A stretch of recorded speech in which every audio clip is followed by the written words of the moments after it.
Today, we're tackling your burning motorcycle questions, Todd, from the internet. So, no, we're not going to ask you, did you Google it first? But we're not guaranteeing accurate answers as well. Correct. Our goal at Best Motorcycle Roads is to make your next motorcycle trip the best it can be. For the mile marker, Todd, we found some questions from some different places on the old interwebs. So the first one is one that you found, right? Yes. On the subreddit Winston-Salem, Yep. Bad Wolf 1988. That's right. That sounds like that's interesting. Yeah, it was just about 2 weeks ago he asked Okay. this question. So he's been thinking about starting a motorcycle riding club in his area, and he was looking for some tips. He doesn't want it to be the standard motorcycle club that you're used to seeing, Mhm. where you got to ride a certain type of bike and Right. wear certain patches, and that this is kind of a come as you are, ride what you ride, Gotcha. more of a social group. So what do you think about that? Yeah, a What couple are of some things. tips? So I recently spoke to John DelVecchio. He's got that book called Cornering Confidence. And he actually started one in his area, Rochester, New York, just using the old meetup.com. Mm. So like that thing still exists. People still post events on there. Yeah. And I think there's a couple others like that. And then I would talk to the local motorcycle shops and dealers. Those guys, kind of an endless supply of people coming in with motorcycles. And, I'm sure that you could probably get some little business cards or something made up Mhm. to kind of, have contact information so if people are interested. And then the last part, I would take those same cards and then just see people with motorcycles in your area and give them to them. What John told me he did, which works great, was one of the local motorcycling people owned a coffee shop or like a burger joint or something, and so they would just every Thursday meet there. Oh, that's And so he just makes it a weekly thing.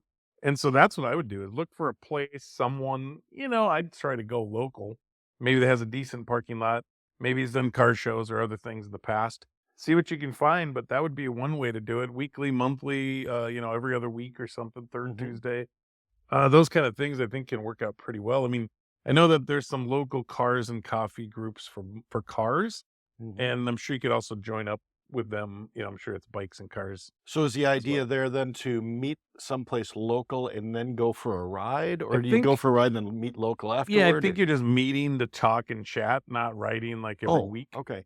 Uh-huh, right. So, and then I think you can plan some day rides from there. Mhm. You can start to kind of get to know people and plan out rides and do different things. So is it important to have a group name or group website or anything I wouldn't. I think organized? it's just Okay.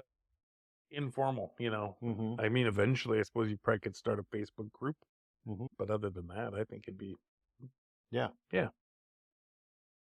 So another one that was asked just a little bit ago from subreddit Motorcycle Gear. So this is a long one, but it was kind of interesting since in episode 36 we've been talking about gear. I'd never really understood what all the different levels, or I didn't realize actually was certain levels. Mhm. So this is from Your Leader Says, and he says, "What gear is good to get as a beginning rider?"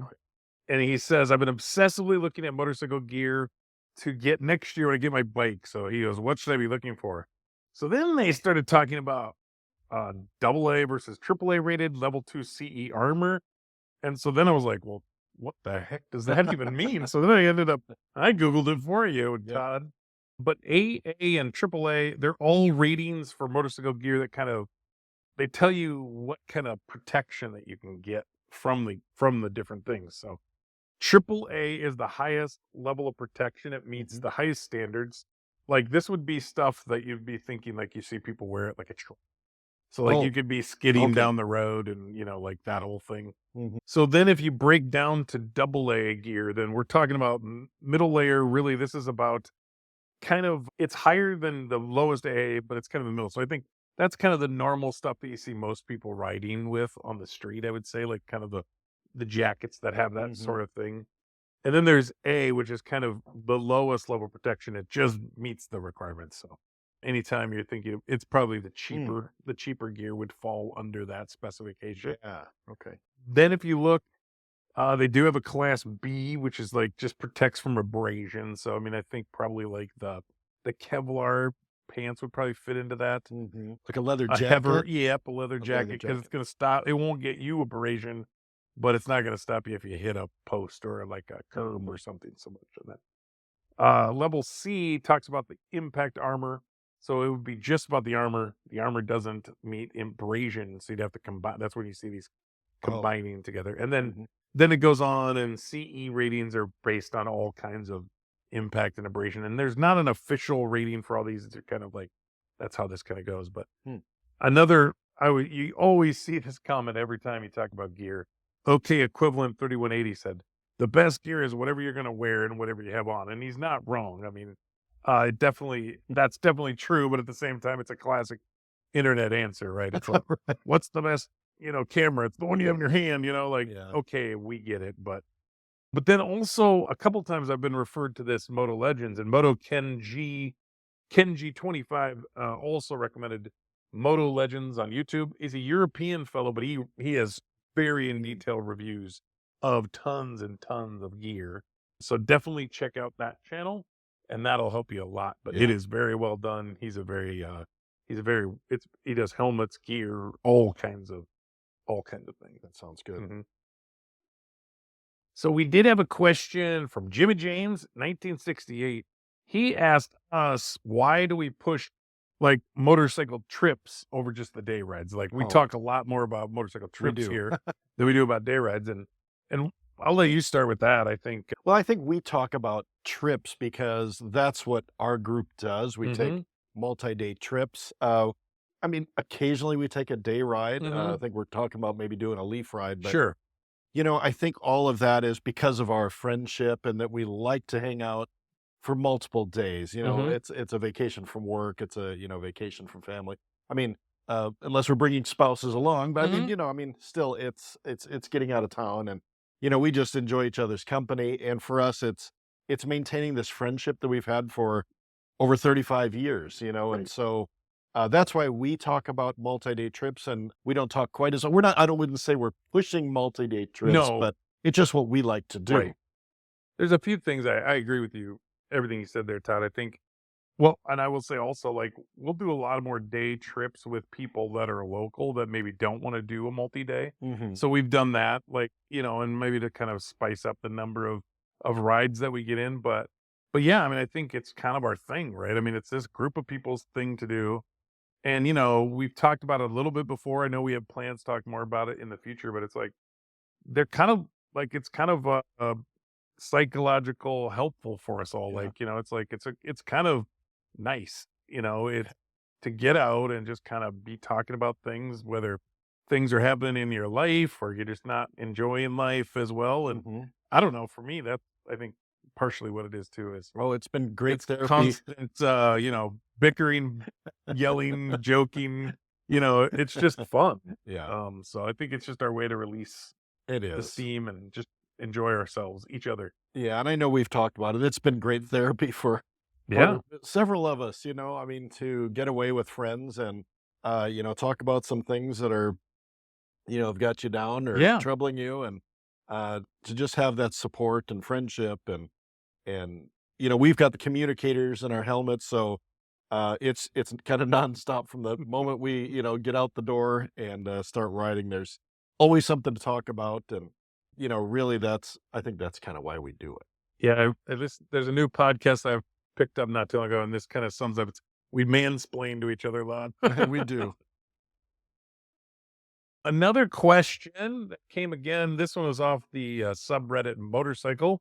Rats Boy had a question, and we've dealt with this. I mean, everyone I think dealt with this, but Hmm. how do you clean bugs off your visor and helmet? Moto Mo to me has the answer that I like. I think what people try to do is they just try to get in there, and this works on windshields too, right? But they get in there and they're trying to take it off instantaneously, right? So it's a wax on, wax off situation. Scrub it right in and But scratch. what Yeah. I've done is just honestly either paper towel or some other sort of towel, wet it, just lay it on there, and just let it soak in for a while. Hmm. If someone had mentioned in this answers, he says, put the paper towel, wet paper towel in there, go drink a cup of coffee, and then come back, and everything will be easy to get off. Yeah. But then also, I hadn't heard of this before. RPK Hero said he actually gets everything clean on the bike, and there's a lot of do-it-yourself ceramic coatings. Hmm. And he said there's a specific one that's for plastic, and he uses on his helmet and the bike. Oh, And he really? says huge difference now. I don't have it on my helmet, but I have the ceramic coating on my bike. It's unbelievable. Like, Hmm. it really truly is. I think the only thing you got to be careful of is you can't use any waxes. That tears it off. Afterwards. Oh, okay. Yeah. So you're saying if you've got the ceramic coating on there and you do get a bunch of bug splats, do they just kind of wipe off, or do you Well, still? I don't think so, but I think it's still like it kind of, if I understand the ceramic coating, they're using like nano like technology to kind of fill in the gaps Mhm. on the plastic that you don't see. So it's almost just making it a smoother surface that they can't attach to. Hmm, Like, that's the way I understand it. Like, dirt and things just can't attach. that makes sense. It attaches to the divot that we can't see with the human eye. Mhm. But like, if you look at the microscope, is this the Grand Canyon? No, Oh, yeah. it's a zoomed in version of, you know, your windshield. So Gotcha. yeah. All right. You got any more? Yeah, I had another question. This came to us on Okay. our YouTube channel, Okay. and someone was asking, "What's the most important thing to remember when riding with a group?" And I think they were new to group riding; they hadn't done a group ride yet, so Okay. they were getting ready to go on a group ride, and so they wanted to know, like, "Hey, what are some tips and tricks?" So first, I mean, there's lots. Okay, so first of all, when you're going to a group ride for the first time, arrive with a full tank of fuel. Don't get there and then say, "Hey, everybody, I have to stop." Yeah, that won't go over well. Make sure all of your water bottles or anything that you're taking to stay hydrated are full. You're ready Hmm. to go. Make sure that you've done the safety checks on your bike. You've checked all the fluids. You've checked, if you have a chain, make sure that's lubed and it's the right tension, All that. all that stuff. And if you're carrying external luggage, make sure it's fastened down really well. From experience that you've driven away and had a Oh cooler yeah. go flying off or a cover go flying off. You And name it. I was kind of thinking, how do we test for that? Because we really don't. I wonder if you could just take like a leaf blower, like and really just blow it on your bike and I don't and, know. and That's a see if good anything is question. flapping or getting ready to come off. But make sure all that stuff is really fastened down well, and bring your rain gear because we never know what's going to happen Sure. on the trip, and they don't usually a ride is scheduled 3, 4, 5 weeks out in advance. Right. The date is set and it might rain that day. So, and then when you do get in with your group, I would really check on communication. Find out if they're going to use hand signals. Find out if they've already agreed on stopping points, so that if you're using any sort of a GPS, you can kind of get that marked. Hmm. And then if you're leading that group, just make sure that you're taking a pace that everyone's comfortable with. Sometimes it's nice to have like more beginner riders towards the back, so that they can kind of slow down if they need to, ride at their own speed. But as the leader of the group, I would really just kind of watch out, make sure everyone Yeah. is a it, and I wouldn't require people to ride too closely together, especially if it's in a group. Just let everybody kind of be comfortable, and riding the stagger, but yeah, keep it comfortable. What else do you think, Tom? What Just am be I on not thinking time of? at least for the first time at the very, very beginning, I think. Yeah. And in the mornings, like, we generally talk and agree on the time and then just be there at that time, Mhm. like it's that's you don't want to start the day off poorly, like kind of like, I mean, it just doesn't Yeah. by the second, or if you're on a 3 or 4 day, by the second and third day, people are grumpier because maybe they're not sleeping at home, Yeah. and I think just and then on the same flip side, right, is just be nice, I mean, like, we've talked about that before. It's like, we're here to relax, not to, you Yeah. know, get crazy, so. Yeah. And if people are using helmet communicators and you Mhm. have one, make sure you get linked up with Oh, I them. just turn it off usually. Yeah. Have your playlist ready to go then. Right? If you're not, your playlist or your podcasts, Yeah. whatever you're going to listen to, have that stuff ready to go. Yeah. Have some sunscreen with you. Important one that I generally forget. Yeah. And fry myself. But Yeah, that's yeah. good stuff. Yeah. If you like that, send us some more questions, and we kinda get some more questions. We find them Yeah. on the interwebs. We'll put them together every so often and add a Q&A, so. Yeah. This is a section we call the toolkit. We share motorcycle gear review, and other riding tips. In the toolkit today, I thought, Todd, what about the MSF course, the motorcycle safety course that people can take? you know, if you don't have a motorcycle license, for me, I think it's a great way to get a motorcycle license. Mhm. Most states, if you take the class, it's usually a 2 or 3 day class for the first one. It's a written, and then usually you get some drive time on motorcycles that are brought in for Mm. this. And what's nice, at least in Iowa, once you pass that, then you can go down and you don't have to do a writing test down there at the DMV. Probably have to do a written test though, right? No, Oh, no? it's Oh, all no. Oh, yeah. You might have to I don't think so, but okay. check. But what's nice about that is then it's just a lot less stress, and the tests that they have down there can be hard. I mean, Mhm. it's not easy. And then you and I have taken some of the advanced classes as well, and we really enjoyed them. It's kind of nice to take that after a year or two or more of writing. It really I would say it kind of, what does it do? Kind of level sets you a little bit Yeah. when you see what some people can do.